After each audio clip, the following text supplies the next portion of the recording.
Should Harry and Meghan go for their honeymoon? The royal wedding of Prince Harry and his American wife Meghan Markle was a star-studded affair watched by millions of people around the world. Now it's time for the newly minted Duke and Duchess of Sussex to celebrate on their own with a royal honeymoon. Many have speculated that they will go to Botswana or Namibia, as Africa is the continent where their union flourished in its early stages. In case they are considering other destinations, USA Today have some ideas. And we enlisted travel consultant Jack Isn, president of Ovation Vacations, to offer his own thoughts as well. Here are some recommendations.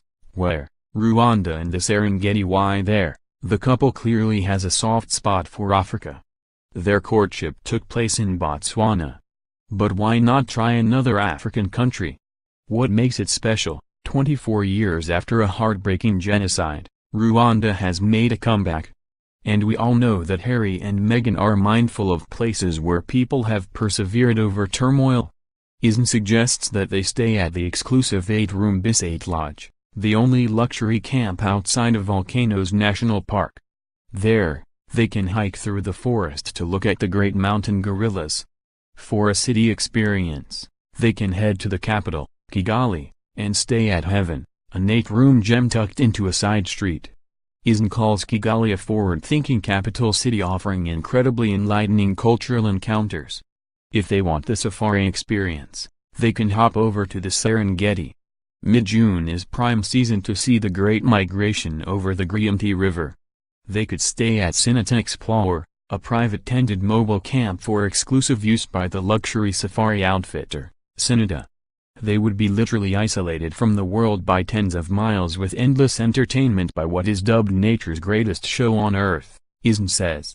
A plus for the philanthropic couple, Griamti Reserve is a complete not-for-profit organization.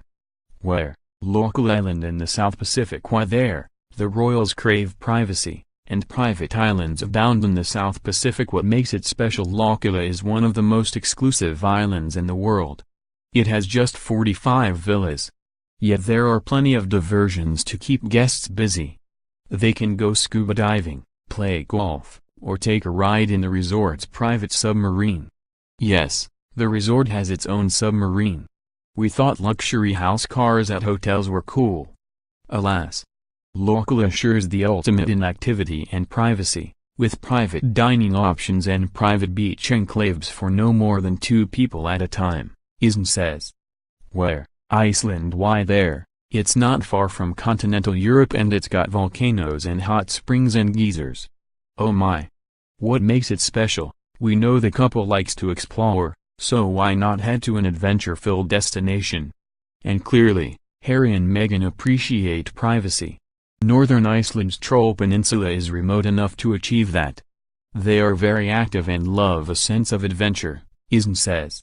Luxury travel company 11 Experience has created the Deepler Farm in Iceland, a remote but extravagant mansion where guests can stay if they want to indulge in whitewater rafting, heli hiking, glacier walks, ATV riding, fly fishing, volcano hikes, and romantic picnics by remote waterfalls.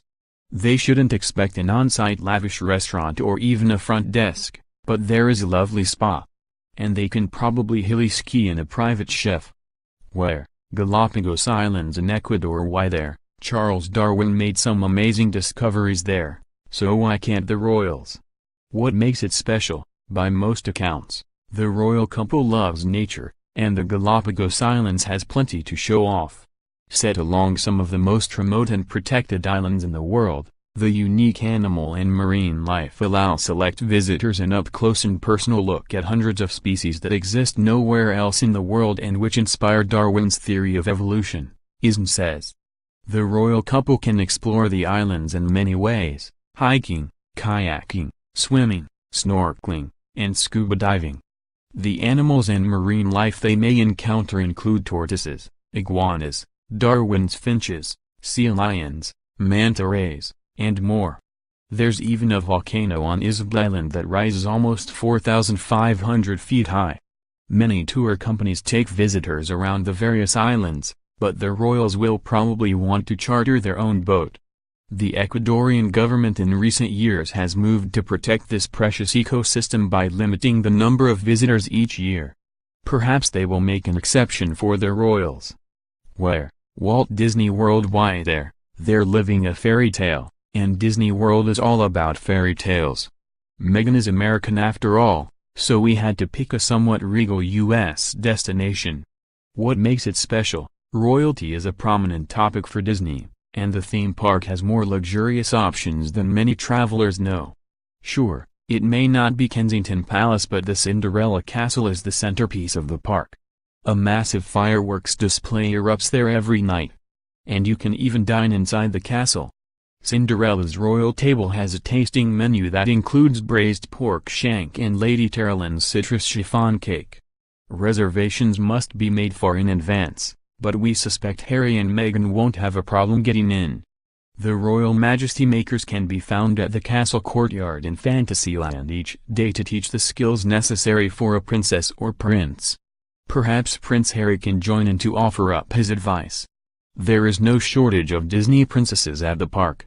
Aside from Cinderella, there's Belle from Beauty and the Beast, Ariel from The Little Mermaid, Anna and Elsa from Frozen, Elena from the Kingdom of Valor, Snow White, and many more. You can find them for a meet and greets through the My Disney Experience mobile app. If the couple wants to take a break from everything royal, there are plenty of other things to do at the park. Rides such as Pirates of the Caribbean, Space Mountain and Splash Mountain delight visitors.